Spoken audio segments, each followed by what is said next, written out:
Central वक्फ board पर भड़के Indian union मुस्लिम league के डॉक्टर नजमुल हसन गनी। खबर अयोध्या से है, जहां आज मीडिया से बात करते हुए डॉक्टर नजमुल हसन गनी उस बात को लेकर सुन्नी सेंट्रल वक्फ बोर्ड पर भड़क उठे जब उनसे पूछा गया कि धन्नीपुर में जो 5 एकड़ जमीन कोर्ट के आदेश से मिली है, उस पर अभी तक मस्जिद तामीर का काम क्यों नहीं शुरू हुआ। तो उन्होंने सीधे जिम्मेदार सुन्नी सेंट्रल वक्फ बोर्ड को ठहराया। उन्होंने कहा कि जब कंपनसेशन पर यह जमीन मिली है और कोर्ट के आदेश पर मिली है, तो ये जिम्मेदारी सुन्नी सेंट्रल वक्फ बोर्ड की बनती है कि वह तमाम अड़चनों को दूर करते हुए वहां पर मस्जिद तामीर का काम शुरू करें। उन्होंने कहा है, सुन्नी सेंट्रल वक्फ बोर्ड एक बड़ी संस्था है और सरकार से भी अटैच है। उसको चाहिए कि तमाम अड़चनों को दूर करते हुए जल्द से जल्द मस्जिद की तामीर का काम शुरू करना चाहिए। उस फैसले में 5 एकड़ ज़मीन कंपनसेशन ग्राउंड पे दिया है, तो उसमें सुन्नी सेंट्रल वक्फ बोर्ड को चाहिए कि उसमें नक्शा पास कराए, उसको पूरा कराए। ये सुन्नी सेंट्रल वक्फ बोर्ड की गलती है, वो इसको कराए, क्योंकि ये उनके ज़िम्मे आती है और जब भी कोई बात आएगी तो वो उसके ज़िम्मेदार होंगे। कहाँ पर अड़चन आ रही है, नक्शा नहीं पास हो रहा? देखिए, ये पैसे उसे मस्जिद में कमी नहीं होती। जब मस्जिद बनना शुरू होगी तो बिल्कुल बनना शुरू हो जाएगी, लेकिन जो अभी तक फॉर्मेलिटीज़ नहीं पूरी की गई है, अभी तक इसको टाल मटोल कराया गया, ये सुन्नी सेंट्रल वक्फ बोर्ड की जिम्मेदारी है। ये उनको कराना चाहिए था, वो क्यों नहीं करा रहे हैं। ये सुन्नी सेंट्रल वक्फ बोर्ड की जिम्मेदारी है कि उसको कराएं और कंपनसेशन ग्राउंड में मिला है उसको दिलाएं, उसको बनवाएं। ये आवाम से क्या मतलब, ये किसी नेता से क्या मतलब। ये अभी मुद्दई रहे हैं इकबाल अंसारी साहब, उन्होंने कहा है कि वहाँ पे खेती करिए। नहीं, वो उनका कहना है।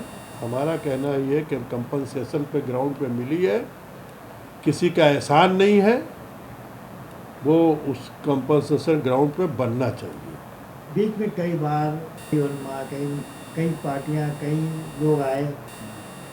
अब ये आप जाके सुन्नी सेंट्रल वक्फ बोर्ड से पूछिए, क्योंकि उसको वही पैरवी कर रही थी और वही देख रही थी और वही देख रही है अभी भी। लगता है मस्जिद की ज़रूरत है वहाँ पर। बिल्कुल है, कंपनसेशन ग्राउंड में मिला है तो बनना चाहिए। अगर हम आपसे कहें आप, क्योंकि हमने 30 साल इसकी लड़ाई लड़ी है, बाबरी मस्जिद की धरना प्रदर्शन ये सब किया है, और माननीय सुप्रीम कोर्ट ने एक आदेश दिया है, उसकी बुनियाद पर तो वहाँ बनना चाहिए। तो क्या वजह है, क्या अड़चन आ रही है आपकी निगाह में, क्या अड़चन है? अब ये आप जाकर के सुन्नी सेंट्रल वक्फ बोर्ड से पूछिए, उनके लोगों से पूछिए, उनसे वो बताएंगे, जो सुन्नी सेंट्रल वक्फ बोर्ड के यहाँ के नुमाइंदे हों या जो वहाँ के नुमाइंदे हों, उनसे पूछिए जाकर के। आपकी तरफ से भी एक बयान आया था कि यहाँ पे होना चाहिए। नहीं, तो मैं आज भी कह रहा हूँ कि जब माननीय सुप्रीम कोर्ट द्वारा कंपनसेशन ग्राउंड पर मस्जिद बनाने की बात कही है, तो उस पर मस्जिद बनना चाहिए, और वो सुन्नी सेंट्रल वक्फ बोर्ड ही करेगी। सुन्नी सेंट्रल वक्फ बोर्ड क्यों नहीं कोशिश कर रहा है? ये आप उनसे जाके पूछिए, उनकी कोशिश में कहीं कोई कमी है? अब ये उनसे जाके आप पूछिए, वही बताएंगे आपको। आपके निगाह में क्या लगता है, कितनी देरी हो गई है? बहुत सी चीज़ें हैं, इसमें बहुत सी देरी हुई है। ये जब आप उनसे जाके पूछेंगे तो बता पाएंगे। नहीं, आपके वो क्या बता सकते हैं, क्योंकि जब सुन्नी सेंट्रल वक्फ बोर्ड एक जिम्मेदार संस्था है और वो सरकार से भी अटैच है, तो वो उसकी जिम्मेदारी है कि उसको पैरवी करे, उसको कोशिश करके बनवाए। वो लेके क्या आप कहना चाहेंगे? देश पे एक संविधान है, और जो आदमी गलती करे उसको जो कानूनी संविधान ने दे रखा है, उस बुनियाद पर उस पर अगर बुलडोज़र चलना पड़े तो चले, लेकिन आम आदमी को या जनता को नहीं उसमें इन्वॉल्व करना चाहिए।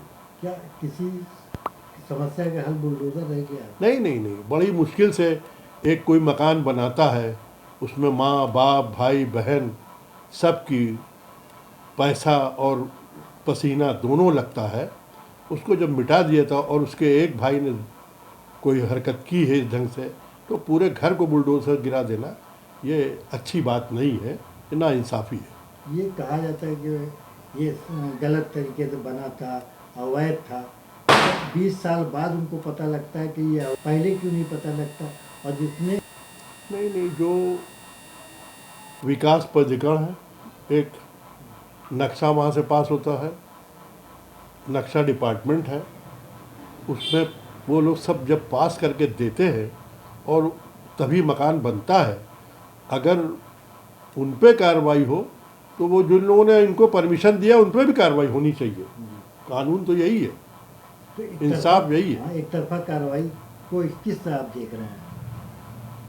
नहीं, एक तरफा कानून नहीं, कानून के खिलाफ अगर कोई भी हो तो सबको एक नज़र से देखना चाहिए। कानून सब के लिए, चाहे वो हिंदू हो, मुसलमान हो, सिख हो, ईसाई हो, जैन हो, बौद्ध हो, कोई भी हो, अगर वो संविधान के दायरे में मुजरिम है तो उसको सज़ा मिलनी चाहिए। अभी सीजीआई साहब बुलडोजर की कार्रवाई को उन्होंने भी गलत बताया है कि पहले ही उस पर रोक लगाई जा चुकी है। सीजीआई के जो हमारे यहाँ लोकतंत्र में दो हिस्सा है, एक पार्लियामेंट्री है, एक जुडिशरी है। अगर जुडिशरी ने ये बात कही है तो वो सर्वोपरि है और उनकी बात का खैर मकदम करना चाहिए, उनकी बात का मानना चाहिए। तो सुप्रीम कोर्ट में उसका भी माहौल उड़ाया जा रहा है, इसका यही मतलब हुआ? नहीं, सुप्रीम कोर्ट आज भी बेहतरीन है और उस पर लोगों को यकीन है पूरे जिस साल बुलडोजर हिंदुस्तान कार्रवाई के। है, बुलडोजर नहीं, उसने तो आदेश दे रखा है। फिर ये कार्रवाई क्यों? नहीं, अब ये तो उनके लोगों से आप जाके पूछिए कि ऐसा क्यों। जैसे बहुत महंगाई लेके आप क्या सोच रहे हैं, क्या समझ रहे हैं? नहीं, जो इन्होंने मैनिफेस्टो में जो बात कही थी उसको आज पूरा करना चाहिए, वरना आने वाला चुनाव इनको फिर वो बता देगा कि जो मैनिफेस्टो में आपने कहा था उसको पूरा नहीं किया। ये बेरोजगारी है, ये कह के आए थे, वो आज बेरोजगारी चरम सीमा, महंगाई कम करेंगे, महंगाई बहुत चरम सीमा पे है। इसको कहीं कोई वैकेंसी? अब ये तो गवर्नमेंट की अपनी